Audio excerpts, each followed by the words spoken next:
We started Barkwell in 2015, and then we had one dog to start with, and then we moved to become a 25 dog facility. It was a small place, and slowly with time and with COVID and everything, we are now at 90 dogs. We have dogs, we have horses, we have a donkey, we have cows, we have goats, we have bunnies, we have birds, we have literally everything under the sun.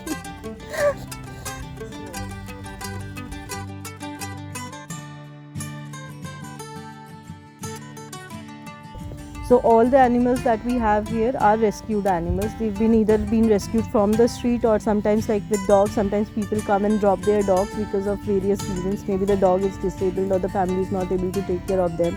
Or even during COVID, a lot of people pass away and they left behind their dogs. So those dogs have also come to us.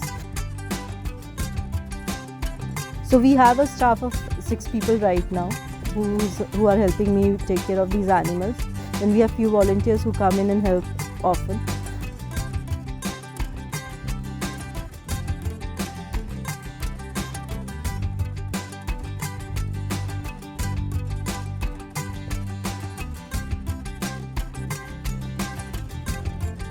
I always wanted to do something for dogs because I love dogs, and I was looking for a place to volunteer, and I heard about Barkwell.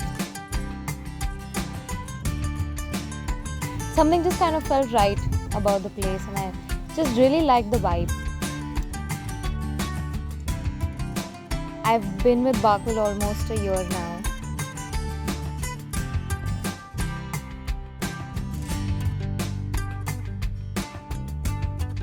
And we have a common shelter where we have all of these dogs.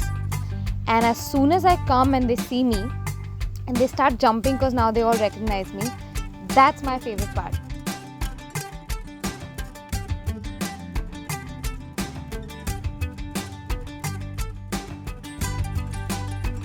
So with Casper, he was bought by somebody on the recommendation of a therapist. They were told to get a dog. They were not told what kind of dog they need to get. So this woman, she went ahead and bought herself a puppy, who she then mistreated because she has certain mental conditions and she was not able to understand the needs of this particular puppy. So we agreed to take him in, and when Casper came in, he was not able to stand because he was that traumatized. He will not stand for almost 6 months. He will, whenever you move into his direction, he will just sit down and shut down. So he stayed with me for a year, where we worked on his issues, trust issues a bit. He was able to work with my dogs were around, so he was able to see their behavior with us.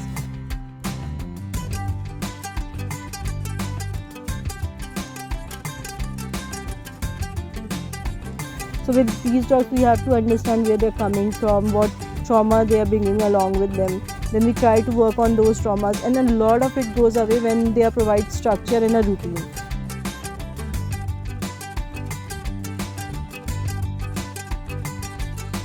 Whenever somebody asks me why do you do this, I just say that I do it for myself. It's not so much for them, but it's about the joy that they eventually bring to you, which is why you actually end up doing it.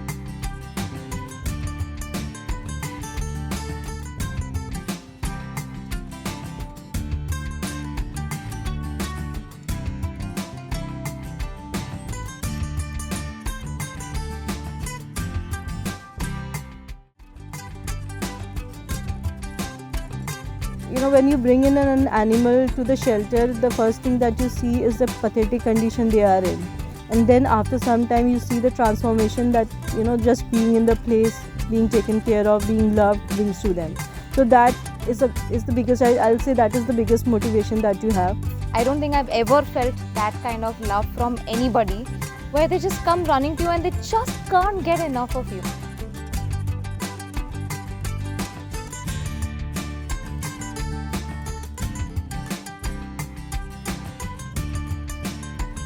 Come join us, be a part of our organization.